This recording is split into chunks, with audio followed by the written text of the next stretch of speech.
Hey guys, today I'm going to be having a look at the Pro 2 and I'm going to be going through some simple mods you can make to improve the sound and aesthetics of the board, so be sure to stick around to the end of the video if you want to see that. Right, let's get into the unboxing. As expected, we have the keyboard of course. I went with the black version of the Pro 2, but it does also come in white. Under the keyboard there are the accessories. They've included some color modifier keys, which we'll come back to in just a minute. A keycap puller.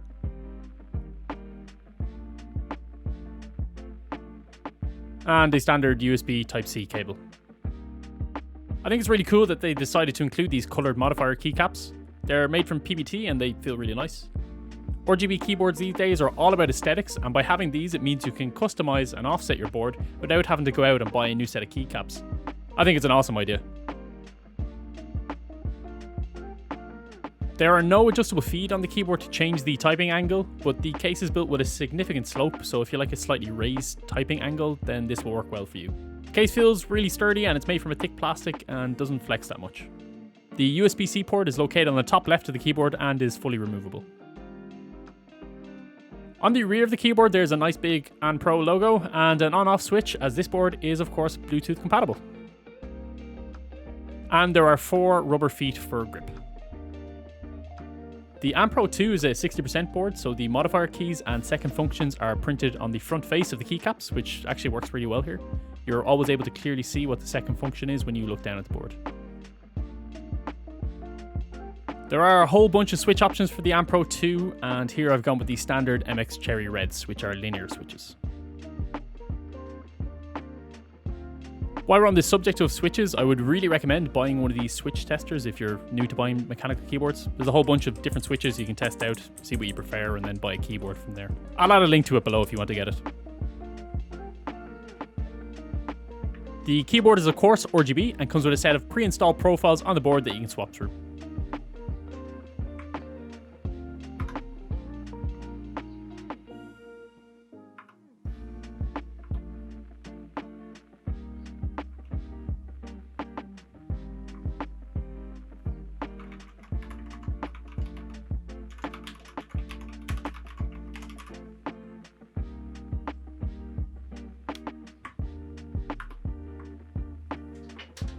As I mentioned before, the keyboard is fully Bluetooth compatible. Just unplug the USB-C and flip the switch at the rear of the board to turn on the Bluetooth. While in Bluetooth mode, it still has full RGB capability while running off the battery.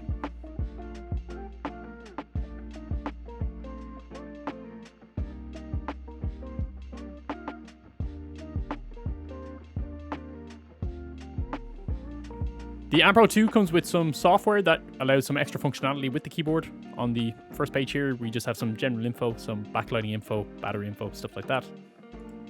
Next is a page for rebinding keys if you want to change your E button to a Z for no apparent reason.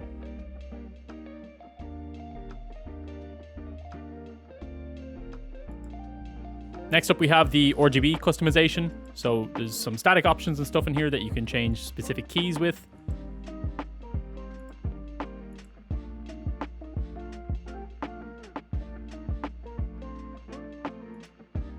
For the moving options, you can't pick specific keys that change, but you can change the color options that the keyboard will loop through.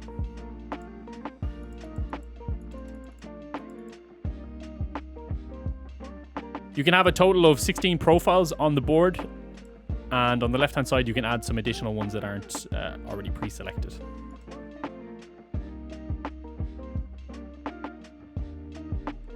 Next up is just a macro page where you can set up some macros if you want to do that with your keyboard. So all you need to do is click new macro, record, type whatever you want the macro to do. So here I'm going to type Buxer.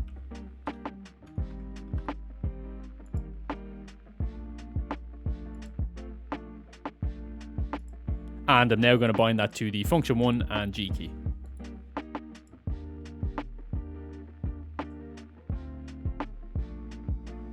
Now if I open up a notepad here and I click function 1 and G, it goes ahead and types out Buxer.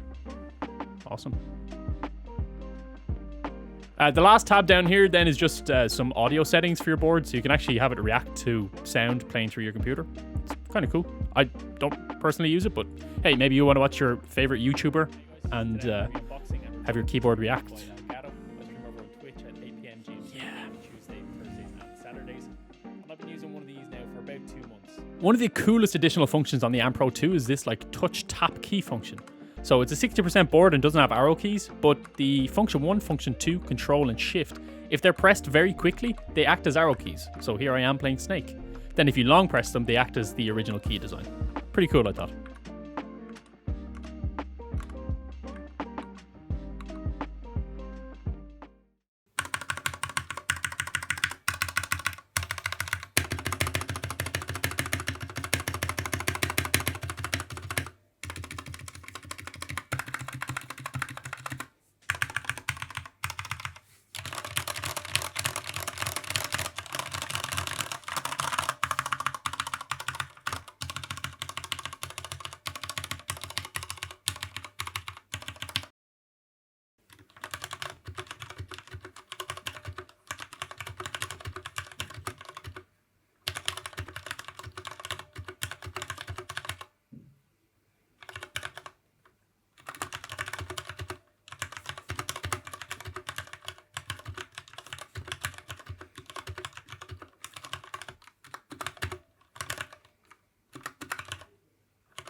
So I'm going to be spray lubing my switches with PTFE spray lubricant.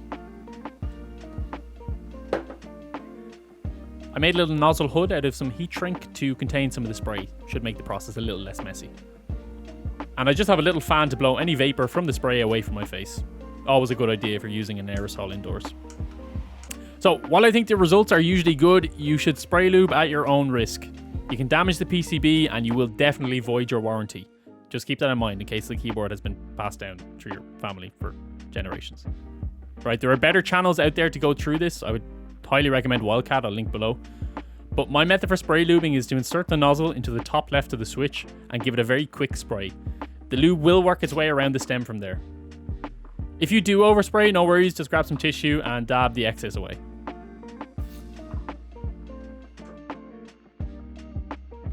At the end, I just dab all the switches to make sure there's no drops on the front plate of the board. Spray lubing changes are pretty subtle, but definitely give the keys a deeper sound and they feel like they glide a little bit better.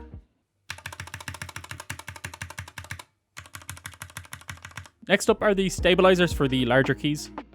I just use dielectric grease and the packaging from the bottle makes a good container.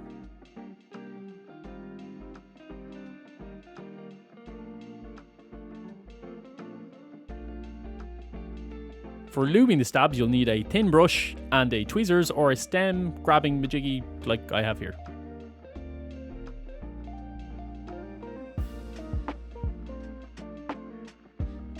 I'm pretty liberal with the amount of lube that I use, but take your time if you're new to this. You can always add more and it's difficult to remove if you feel the keys get too mushy.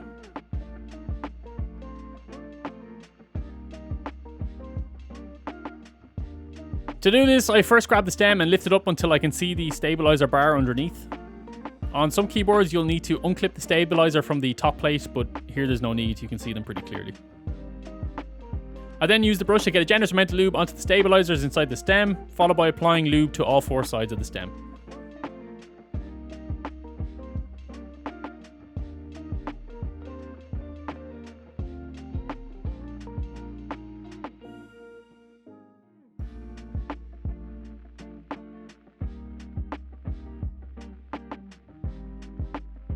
Lastly, I move to the front of the stabilizer where I can see the bend in the stabilizer bar and again apply a generous amount of lube.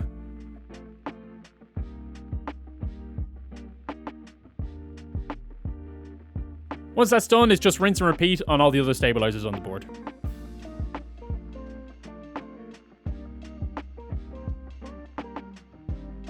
To make this board a little prettier, I got some HK Gaming PTB keycaps. I did try to get some GMK keycaps, but if you've been on KBD fans recently, you'll know that this video would have been a year late by the time I got any of those. So these will have to do. The ones I have do have quite a slippery finish to them, so I'm not sure I'd recommend them, but at least they look pretty good. Oh, and I kept the pink escape keycap from the Pro 2 set.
All in all, a really nice board.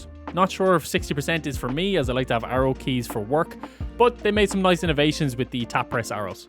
It sounds pretty good too, with some potential to add a little bit more foam down the line to get rid of some of that pinging and hollow sound. The RGB looks cool, and the Bluetooth makes this a super convenient board. All in all, pretty good buy. That is it for me, guys. I hope you enjoyed this anyway. Let me know your thoughts down below, and I will catch you in, who knows, it's been months. Probably more months.